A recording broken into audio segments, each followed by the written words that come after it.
For those of you not turned into last week's webinar, I am Sam Thompson, Senior Managing Director at Progress Partners, and I have the distinct privilege of welcoming all of you to each week's panel. Given recent events, the business world has seen a fundamental shift to accommodate remote collaboration and sustained productivity. We see it here at Progress, and we want to share what our panelists have seen in their respective lines of business.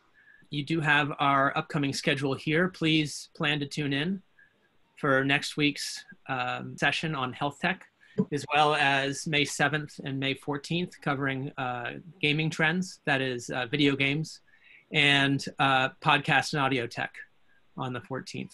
Let me turn things over to my colleague and one of our EIRs, Marianne Halford. Thanks, Sam. Great to be with you all today, and we're excited with the terrific lineup of guests that we have. I'd like to introduce you to Robert Covington, who's a partner at Redbird Capital Partners. Sheila Dharmarajan, Head of Investor Relations and Business Development at Zelnick Media Corp. Laura Held, a partner at SHAMROCK Capital Advisors. And Stephen Master, a principal at GTCR.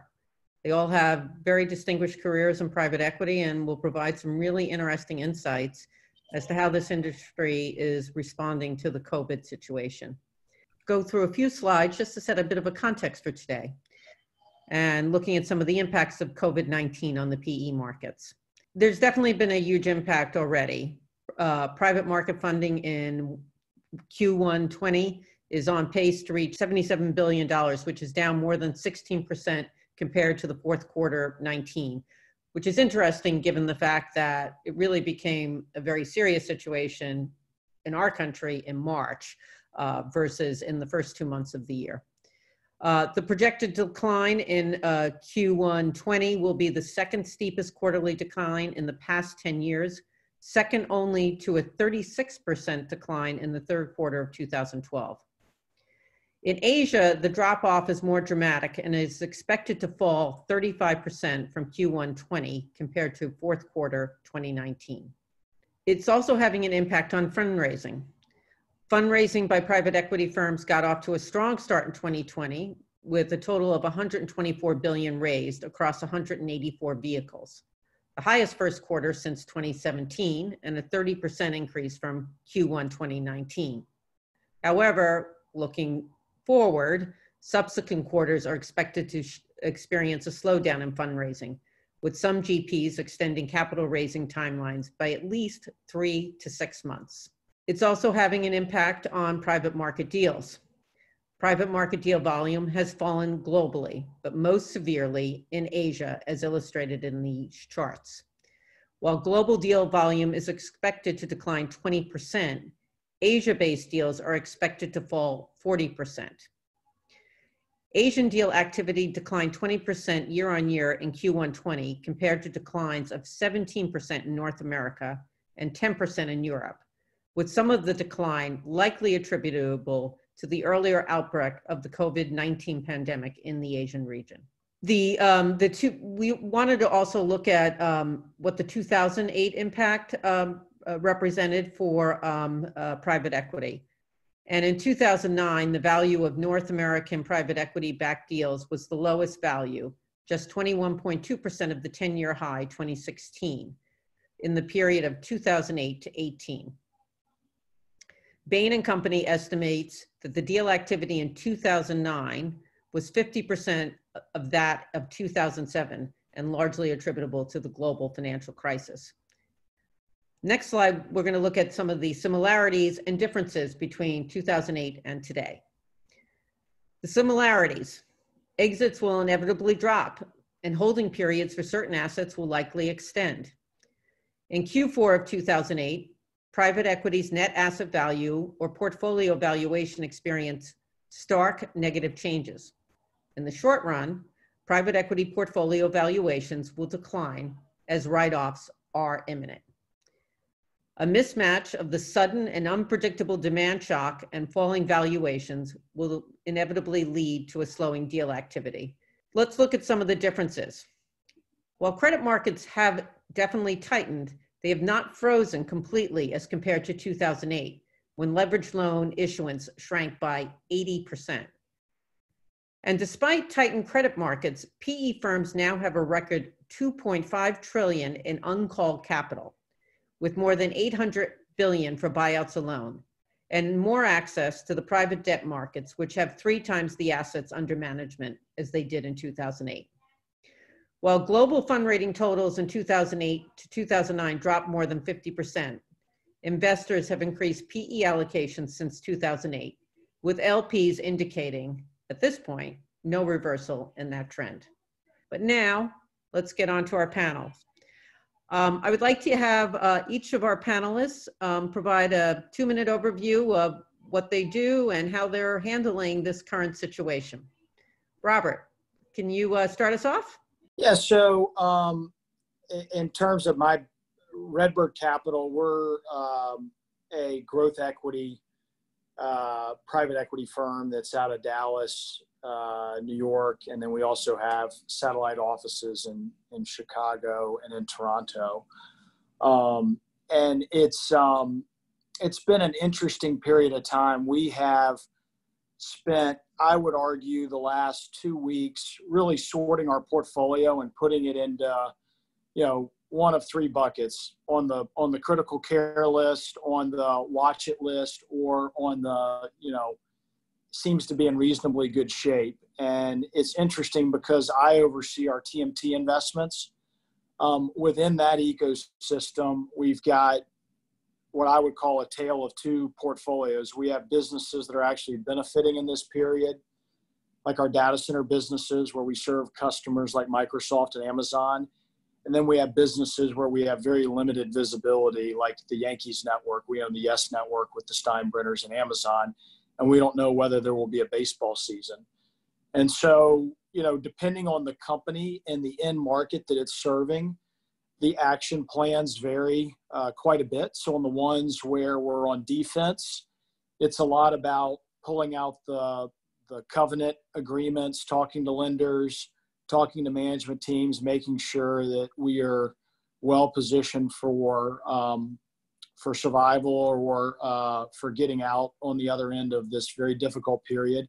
And then on our businesses that are well positioned, that are not being impacted very much by this, we are spending less time on the defensive side of things, but just making sure that we can continue to execute.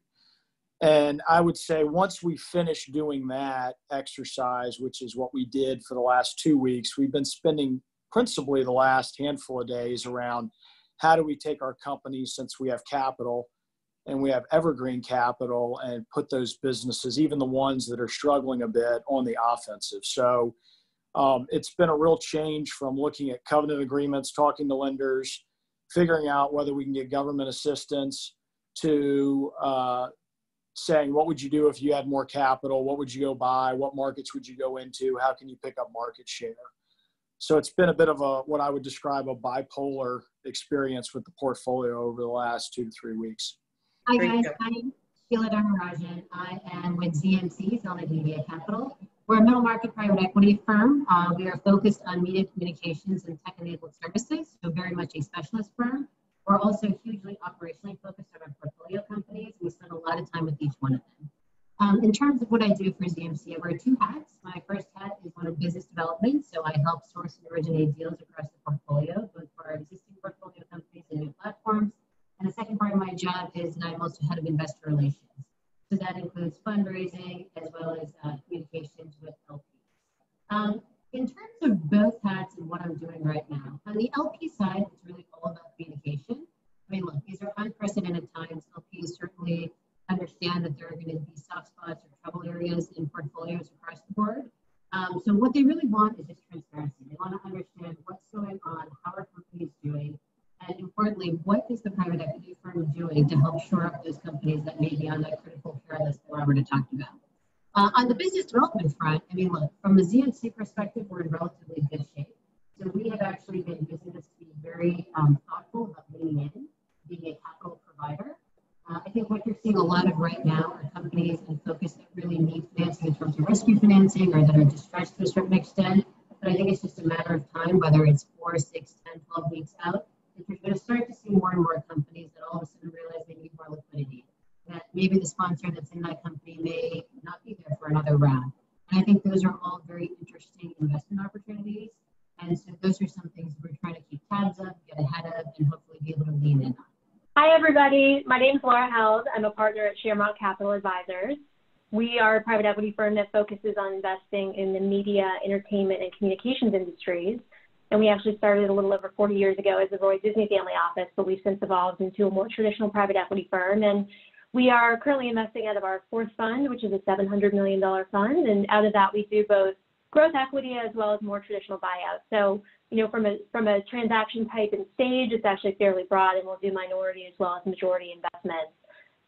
We're very thematic investors, so we really do think about sort of what are the trends and themes and growth areas in our sectors, and then really try and play on those trends by finding the right companies and teams to back in those areas. And, you know, in this current environment, just to the question about, you know, how we've been impacted over the last couple of weeks, I think we've looked at the world very similarly to, Robert, how you were describing it on your side. You know, we also sort of bucketed our portfolio into a couple of different areas, depending upon how directly they've been impacted by this current environment. So, you know, everything from, you know, we're an investor in FanDuel, and obviously sports games are not happening at the moment. So people cannot be, you know, doing daily fantasy sports and betting on games. And so there's a direct impact to some of those types of businesses. And then we also have a lot of investments that have some exposure to advertising in some way, whether it's our out-of-home business, Branded Cities, or some of the agencies that we've invested in. So in the short term, as we've seen advertisers pulling back on ad spend, obviously there's been a short-term impact to those businesses.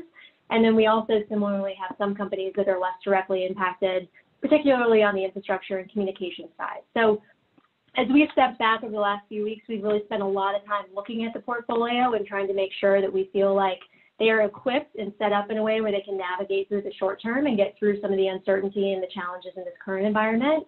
And so, you know, I'd say we're sort of largely through that exercise now. Luckily, we've sort of gotten to a point, I think, with each of those businesses where we feel fairly good about sort of the situation that they're in and how they're equipped to navigate that uncertainty. But that's certainly been a big focus area for us over the last few weeks. Great. Thanks so much. And last but not least, of course, Stephen. Great. Hi, everyone. I'm Stephen Master, principal at GTCR. I've been with the firm for 12 years, and I lead our investing efforts at the intersection of media and technology. Unlike a few of the other folks on the panel, we're not a sector-specific fund, despite my focus. We cover multiple growth areas of the economy, including healthcare, financial services, technology, and business services.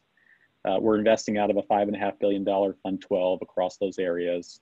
And I'd say in terms of where we are spending time now, beyond the portfolio company triage that the other panelists talked about, we were initially distracted for a few weeks by the shiny object that was a 19,000 or 20,000 Dow index, and started to look at whether or not there were public company investments, despite that being a off strategy for us, just to be opportunistic, especially given that there won't be too many opportunities to put money to work in the current environment, as I'm sure that we'll talk about.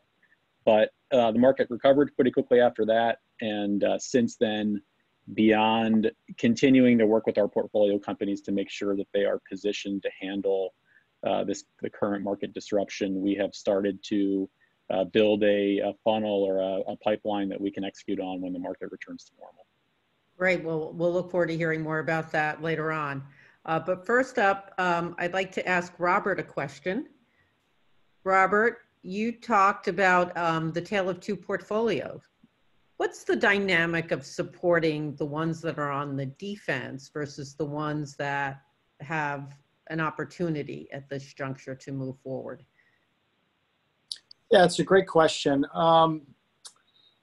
Each one of the businesses is so different. We have 20 companies in our portfolio. Like Golder Toma, we've got a generalist mandate. And so that portfolio has things that are not quite as relevant for this audience. So we actually have in our portfolio some stuff in the energy ecosystem. Thankfully, we're hedged right now. That gives me a little bit of comfort, but not a whole lot when oil trades at a negative number earlier this week. I don't spend any time on that. So that's, over in that land, it's a whole different set of conversations around, will the counterparties exist and what form will they exist? And, how do we make sure that those businesses are set up for survival? And the stuff that I spend my time on, which is the TMT area and fintech. It really is in some ways very basic. It's a phone call. In most instances, I guess in every instance, the 7 companies I'm responsible for, we're the largest investor. And so it's a call to the CEO, and it's sitting down with them, or not sitting down with them. It tends to be a Zoom call, or in one instance, we decided to meet in my front yard 10 yards apart and have a glass of wine. It's walking through, okay, what do we need to do? How do we make sure that your people are taken care of? How do we make sure that if someone gets sick, how are we going to handle that? I mean, it's very basic stuff that we think about in our own offices. So it's this triaging of activity, because in every one of these businesses, there's people. So how do we take care of the people first? How do we support the people? Can we support the people economically? If we can't, how long are we willing to hang in there and have a carrying cost associated with a staff that maybe right now the business environment doesn't support? And that's really where we start. It starts with feedback from the executives. And then, it gets more quantitative. Let's look at the financials. Let's look at the earnings. Let's look at our cash position. Let's look at our covenants. Who are the lenders? What's their position? And I would say, generally speaking, the TMT sector, with the exception of live events and with the exception of anything where it requires the aggregation of people, like going to a Yankees game or a season getting played, our TMT portfolio generally is faring quite well. It's businesses where people are at home streaming content, or they're playing. We own the rights to the Madden's football game with the NFL Players Association, and our numbers have never been better. So once you get to the companies that, once you kind of, the ones that are struggling, it's actually pretty straightforward. How do you get through all this, and how do you make sure that you do right by your people and give your management teams the tools to survive? On the offensive side, with our companies that are doing well, it's what I said earlier. We are really trying to figure out how to put money to work. I will tell you just one comment that was made by the gentleman from Golder Toma. We've started looking at things in the public markets just because there was such a dislocation. It's hard because the dislocation was so short-lived, and we have a mandate that allows for that. So, I think some of those were wasted exercises, but we were able to kind of look and see, all right, well, if you see another drawdown, or there's some companies that could become available that you could put money in. I will tell you, the challenge that I've always had, and we had it in 08, 09, is in private equity. If it's a really good business, why would you sell it in a distressed environment? You're not going to. So it's tended to be less about how you go buy things, but how do you get more aggressive with your existing platform in terms of selling, in terms of being more available for the companies, in terms of being more available for your customers. Most of the stuff that we're seeing that's available for sale that's interesting is distressed. And so you really have to ask your management teams, are you prepared to let go of dollars right now with a tremendous amount of uncertainty to own something that's going to take a lot of work. And the last thing I would mention is, this is the first cycle I've ever seen, and I've lived through a handful of them, where I really don't know what the future looks like. It's not like 08, 09, where you say, well, if we fix the banking system, we're going to, things will start to heal, or the NASDAQ meltdown in 01. I don't know how long this lasts. And so I think the challenge we're having in terms of putting new dollars behind even distressed opportunities is, what does it look like in 6 months? So it's very much a wait and see mentality, but we're doing a lot of work. We're paddling very hard under the water. Just curious, Robert, as you were talking just at the end there about just the uncertainty, right? Because we also agree, right? It's just a very unprecedented time in terms of trying to think about how you plan in this environment and what things are going to look like coming out the other side. What time frame are you, when you're talking to your managers and you're thinking about kind of how you're looking ahead, what time frame are you talking about? Or is it mainly focused on 2020? Are you thinking ahead to 2021? And we're grappling with this too, right? How do you, a year out, even think about what the world looks like? Yeah, it's a great question. you know, I guess in some ways, private equity investors are paid to worry.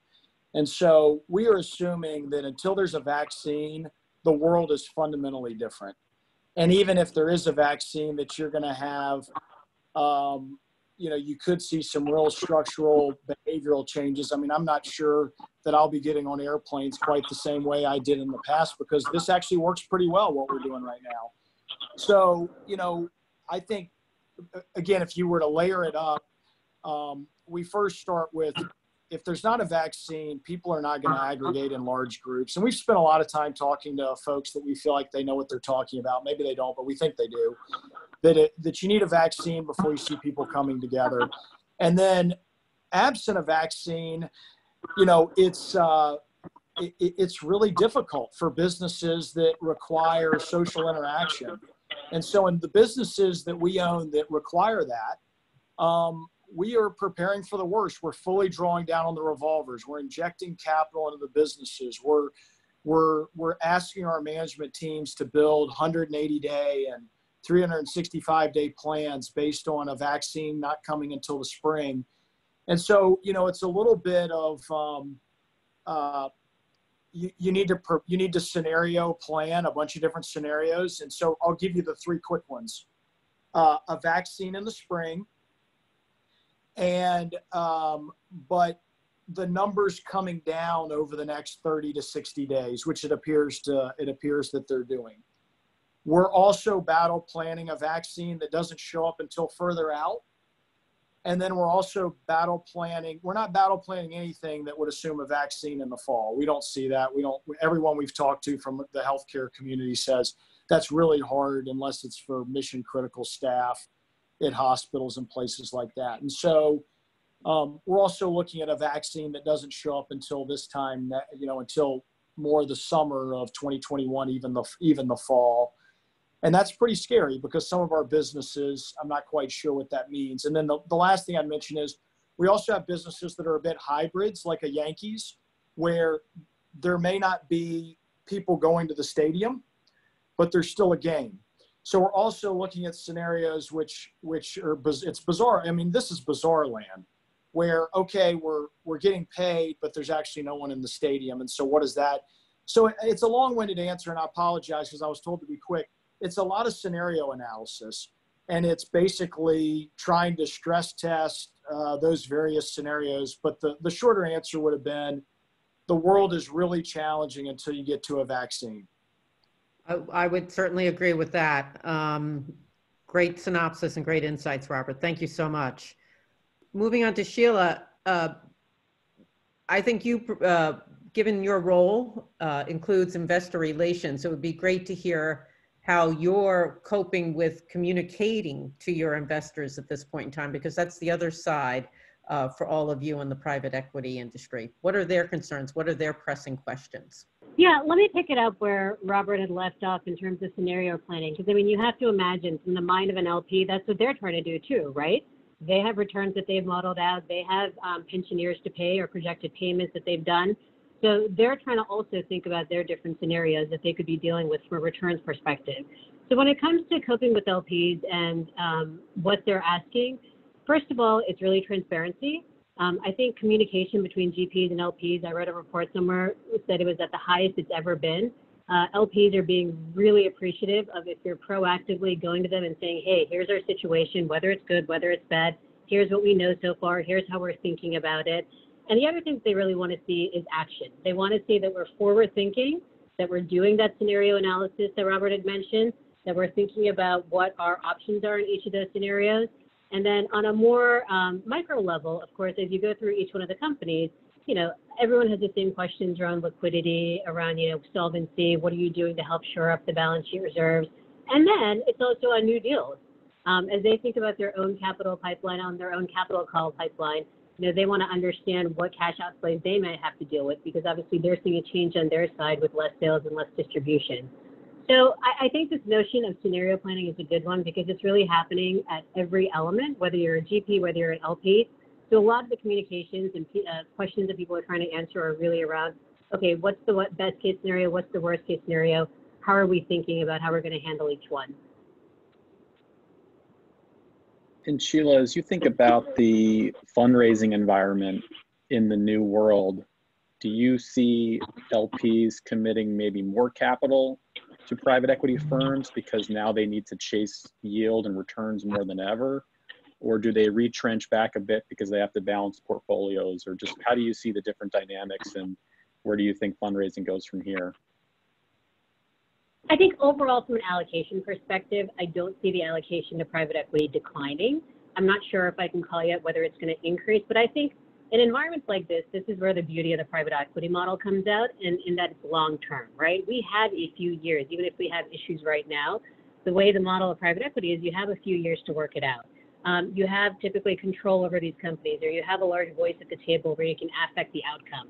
That's really important now, and I can't imagine a scenario where that's even more important than what we're dealing with now. So I think from a model perspective, I think the strengths of private equity are really shining through. I think from a pure fundraising perspective, look, I got to say, it's really hard, right? I mean, LPs I've talked to have said the only deals that we're doing right now, or the only GPs that we're committing to right now, are ones that we either know very well from a re-upping perspective, or one that we're already very, very far down the road on. More than one LP has said to me, ultimately, it's that face-to-face meeting with the manager, meeting the entire firm, going to their offices, seeing the culture firsthand is still really important when it comes to writing a check. Does that change over time as everyone becomes more comfortable with remote working and Zoom calls? Maybe. But right now, a lot of LPs are saying when it comes to new commitments, they're probably going to slow down. But taking a step back, that big picture of private equity allocation, I don't see it going down anytime soon. Very interesting. Thank you so much, Sheila.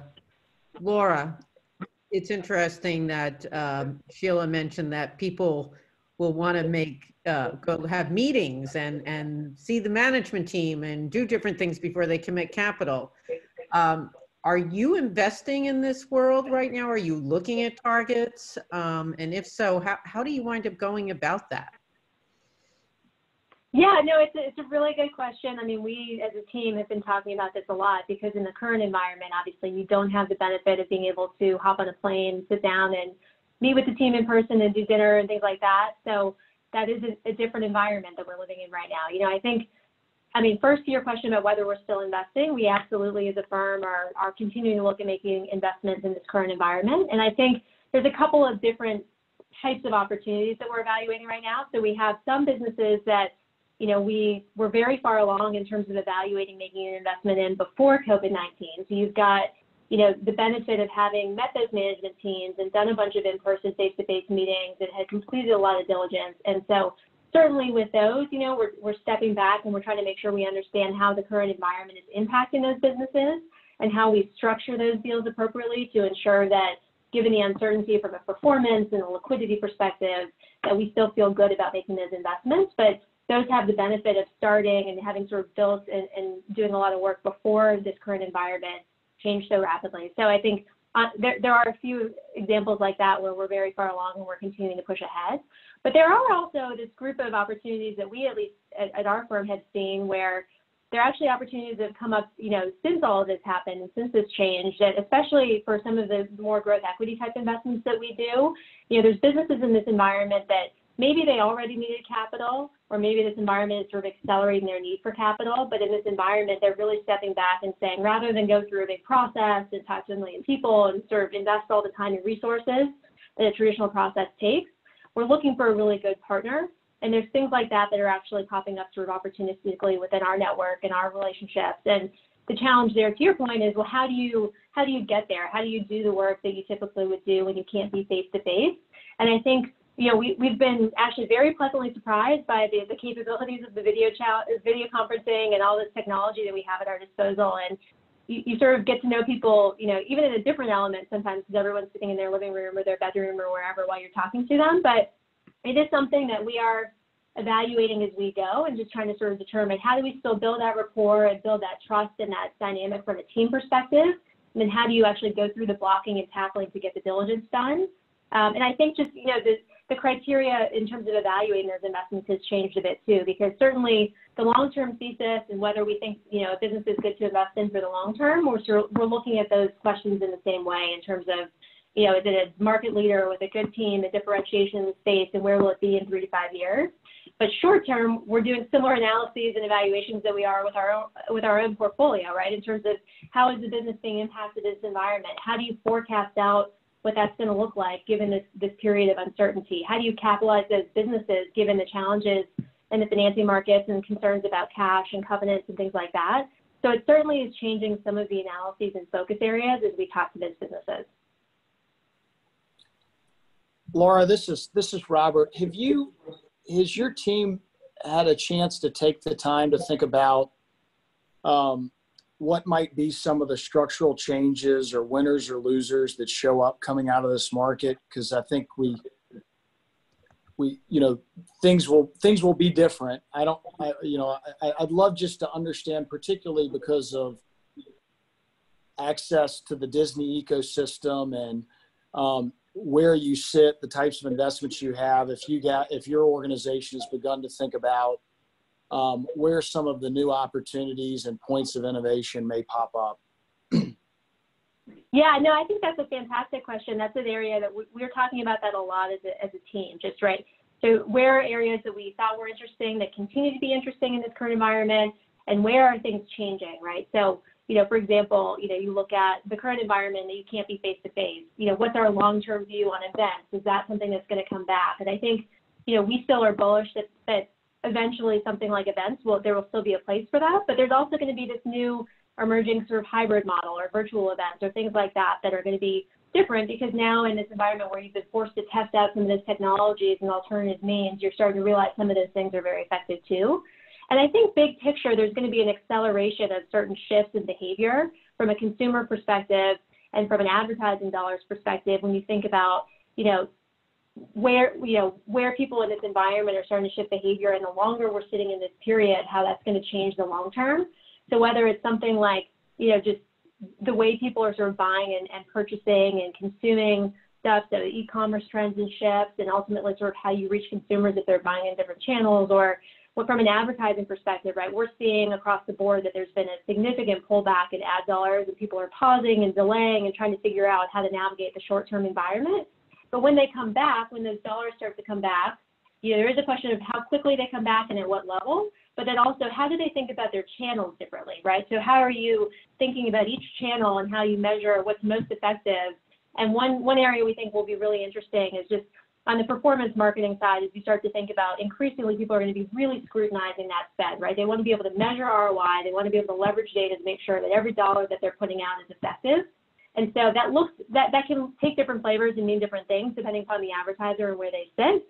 But I do think that in the near term, there's going to be pressures overall on things like budgets. And so as people think about where they put those dollars, there's going to be a different level of scrutiny and sort of measuring and data and personalization and all those types of things are areas that we think are going to be, they were already important, but this is going to accelerate a shift in those areas.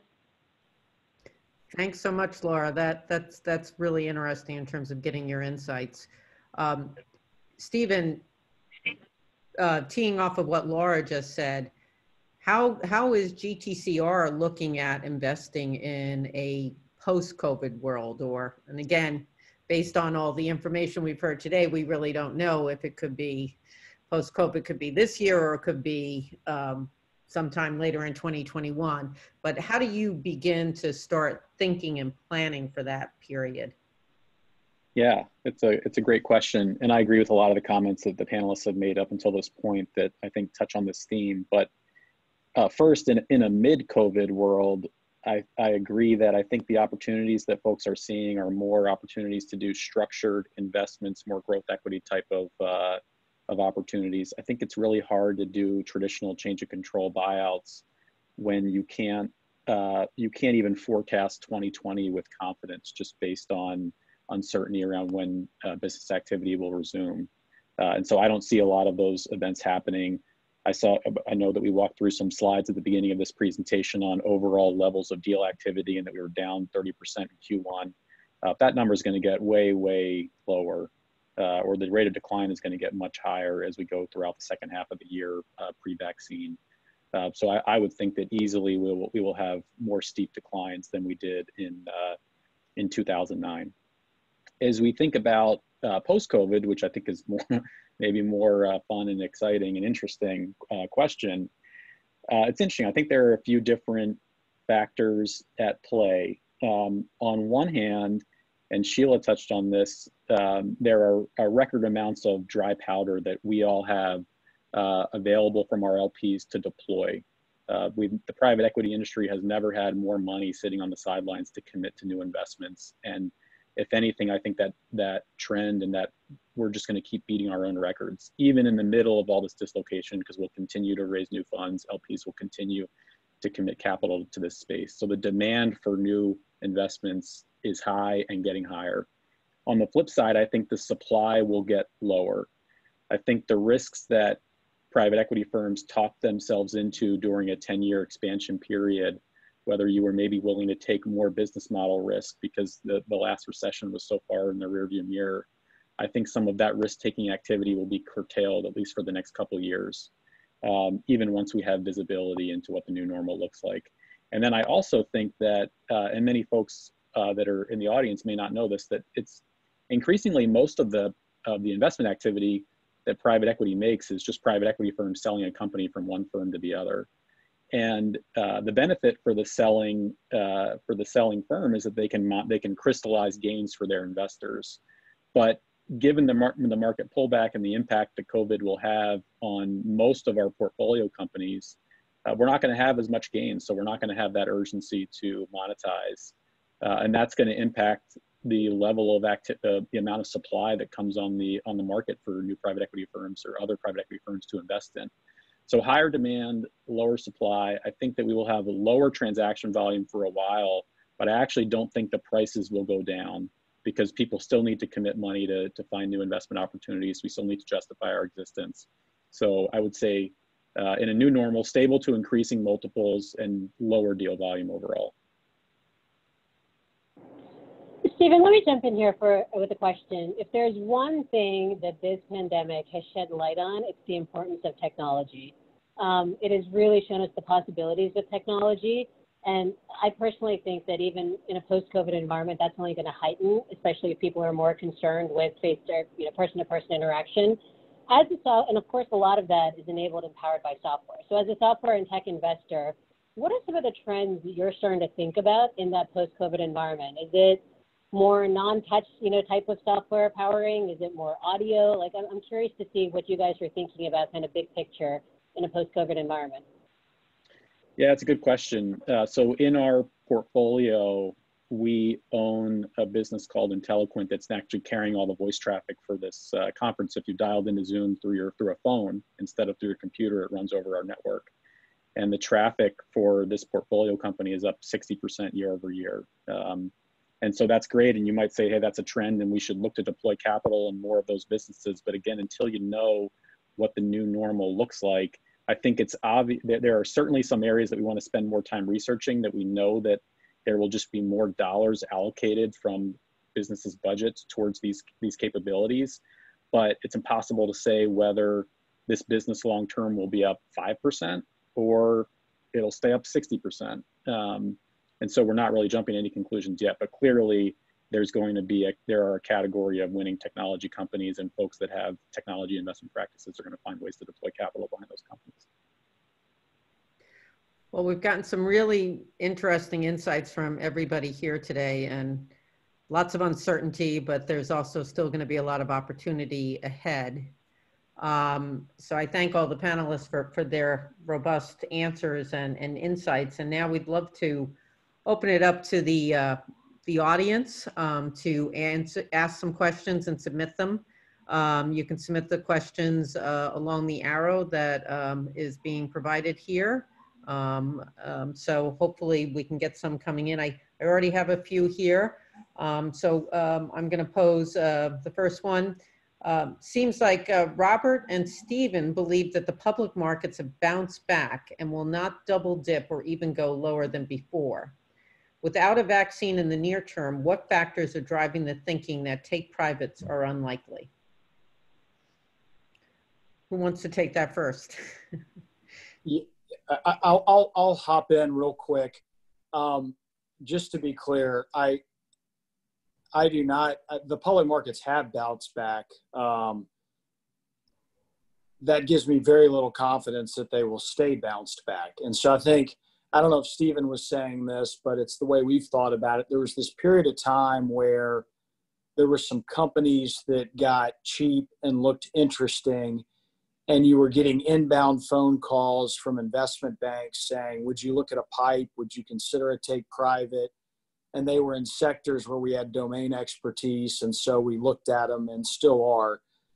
But I want to be clear, I'm not quite sure why the markets have bounced back. There seems to be I'm not a public markets person and I don't play economist, but within Redbird, we're not quite understanding why the outlook changed so strongly that suddenly the markets have popped back up. So we're kind of keeping our eyes on things, because some of those ideas that we had and things that we looked at, there's a reasonable chance that we get to look at them again when you start to see horrific earnings over the next 30, 60 plus days.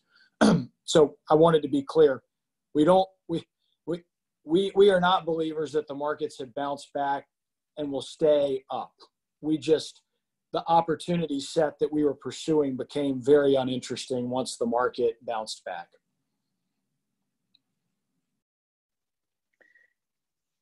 And I would add to that, as you think about how we're spending time, and I should have been more clear earlier on, it was not in the context of take privates. For a take private to happen, we usually have to have the availability of debt financing to fund a portion of the acquisition, and the credit markets are not lending to net new deals right now, given that loan indices are trading at 85, 90 cents on the dollar. I was talking about can we buy a passive small stake in a public company and build a basket of 5 to 10 companies that we know maybe are in sectors that we've invested in the past. We know the management teams, and we can just kind of nibble on stock much in the same way that I would on my Charles Schwab account on the weekends. But once, as Robert pointed out, once the markets came back up, we stopped that activity and went more towards building our traditional pipeline. And they very well could come down, and if they do, I guess we could pick that work back up. But at the current levels, I don't think there's a lot of I guess call it alpha for a PE investor right now. Okay, thanks. Those are helpful answers. I have another question here. What is the near-term outlook for the energy sector and the U.S. petroleum market specifically? I know we have a number of TMT investors here, but Robert, I know your fund invests in that sector. Perhaps maybe you're the best one to answer this one. Yeah, I was with, yesterday, I had to get out of the office and went and play golf with a member of the Hunt family, which is a name some of you may know. The show Dallas is based after that family. And, 2 days ago, oil got to negative 38. You would get written a check for picking up a barrel of oil. And some of us laugh, maybe we should go drive out to the Permian with trucks and get a $38 bill and put the oil in our backyard. Look, it's some of this we've all heard on the news. Complete demand destruction has taken place. The U.S. was the largest producer, but our cost to produce is much higher because we have to frack than what exists in Saudi Arabia or other places. And so in some ways, you don't need to be an energy expert to figure out what's going on. And I'm certainly not. We have a lot of exposure to it, but you have a complete washout of demand. And you have the large producers don't behave economically because they're balancing their budgets for their countries. And then you have, in the U.S., it's not that easy to turn production off, and you can really hurt these reservoirs if you do. And so I have no idea what oil will look like in the next year or 2 years. And by the way, most of the people that tell you they don't either. They'd be successful oil traders. It's very hard to know. What I will tell you is, on a near-term basis, the Main Street stories that I hear here in Texas I'll give you one anecdote.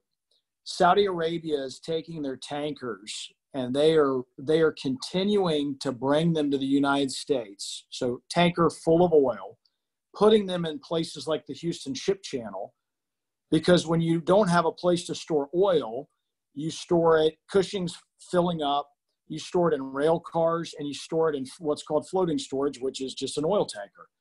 There's no place to put it. Saudi Arabia is actually taking their full tankers all the way to the U.S., filling up the ship channel, so you actually can't even take empty tankers and fill it up with excess West Texas crude. So in the near term, I don't think it's very good to be in the oil business, and we're glad that we've got a lot of hedges. In the long term, you know, who knows? You know, it's very much demand driven by how well the global economy is performing. And so, you know, right now that market is, particularly in the U.S., is having multiple factors attack it. And I think, you know, there's real questions on the back end of this of, if it lasts a very long time, you know, who survives? And do you see a tremendous amount of consolidation, which is the rumors around Texas are you're going to start seeing a lot of consolidation in the oil patch. Thanks, Robert. This is a statement to all of the panelists. Actually, it's for each of the panelists. So, and I think it's an interesting one to get your individual perspectives. Thinking about the executives running your portfolio companies, would you say they were more proactive in making adjustments due to the crisis, or did you have to push them to make significant expense reductions? Have you been generally happy with the leadership performance, or would you say that management may become a more important checkbox in future leadership searches? Sheila, you want to start off and give us some thoughts there? Yeah, overall, I'd say we've been very pleased across the board in terms of how our executive leadership and management teams have been acting. I will say ZMC, just by investment strategy and by nature, we're incredibly involved with all of our portfolio companies. So while our focus and our attention right now is obviously responding to the pandemic, our cadence and kind of, you know, communication with the management teams really has not changed all that much, because we're always very close with them and we always talk to them a lot. I would say we have been very pleased by the thought that folks have put into the future budgets of what this could mean to the business. But I think also on the other side about being optimistic and thinking, hey, if we're going to be overall okay, what can we do during this time to be proactive and aggressive and take market share? So I think overall we've been very pleased. I think the question around management team and is that a bigger checkbox? You know, I can't speak for everyone, but I think I'd be speaking for most private equity investors when they say that management is not probably the number one or very close to the number one thing you look at and kind of consider when backing a company. And, you know, I think it's exactly because of situations like this. You want to have a trusted partner on the other side. You want to have a trusted person who you know will do the right thing, will act appropriately. And, you know, I think if anything, that's just come to the forefront even more. I think the whole notion of a good business, bad management is going to probably go out the window, and you're going to always want to consider that management team right up at top. Laura, what has been SHAMROCK's experience? Yeah, no, I think this is a fantastic question. I think it's a really critical one. And, you know, overall, I agree. We've been very happy with our managers and just the proactiveness and the thoughtfulness with which they've approached this current environment and the leadership that we've seen. You know, I think obviously, you know, one element of it is just looking at the cost structure of the business, making hard decisions, navigating through uncertainty and making tough choices. But I think the other thing that's been really key and that we've been really impressed by across our teams is just, this is a moment where over communicating and trying to lead by example is more important than ever. So finding ways in this environment where you're no longer in the office with everybody, but you want to make sure that you're over communicating, if anything, in this environment, and finding new ways to do that and stay in touch with your teams and make sure they still feel, sort of from a cultural perspective, the things that are important about the business. I think that is another element that we've been really impressed by that is really important in terms of navigating through the uncertainty and providing some stability for teams and comfort and optimism as you think about coming out the other side. Stephen? Yeah, it's funny. I mean, when you think about it, the same characteristics that lead someone to be a founder or a CEO, they usually involve traits like optimism, seeing the best in various situations. If they didn't have those traits, they probably wouldn't be CEOs. And so on one hand, I think our management teams tend to have more optimistic view of how quickly the economy will recover than we do as investors, but they're extremely proactive. They are, in all situations, the largest individual investors in our companies. And they're all over making the tough decisions they need to make to weather the current disruption. So I'm very pleased with them. Robert? Yeah, I would echo everything I just heard. The only thing I've noticed that's been, I think, encouraging is private equity gets a bad rap, sometimes for good reasons. I've seen with my CEOs, I love the comments that were just said, the leadership style, the optimism, all that. But one thing I've noticed is my CEOs across the board, just the desire to make sure they can protect jobs for their employees until we have more visibility. It's not that they're unwilling to make tough decisions, but there's a real desire, frankly, across the board to how do we protect the people that got us here for as long as possible until we have more visibility, which I've really admired. That's really great to hear. You definitely, in listening to a number of the interviews with different business leaders, their compassion and concern for their employees has been quite significant. Let's hope this also, actually, I have a question which hasn't come in here, but thinking about what you just said, a lot of people start talking about this thing called compassion capitalism. Do you think we'll see more of that going forward? And will that be something that you'll think a little bit more about when you make investments? Yeah, I mean, I think so. I mean, I don't know what the new normal looks like, but I'm doing a meeting in an hour in my front yard with a guy I've done business with for 20 years, and it cracks me up. He's going to sit in a chair, I'm going to sit in a chair, and I'm in charge of cocktails. And I just think it's a different, I don't know, there's something that's, there's a lot that's terrible about what's going on, but I think there's also a harshness that I'm noticing that's kind of getting softened a little bit that I hope it's a little bit like the 1950s in my neighborhood right now, or what I imagine the 1950s to be. So I don't know. I mean, look, I'm a capitalist. We got to make money. We have a profit motive, but if people can do it with a little less sharp elbows, a little more compassion, that would be a wonderful outcome. And it wouldn't surprise me if that's one of the positives that comes out of this.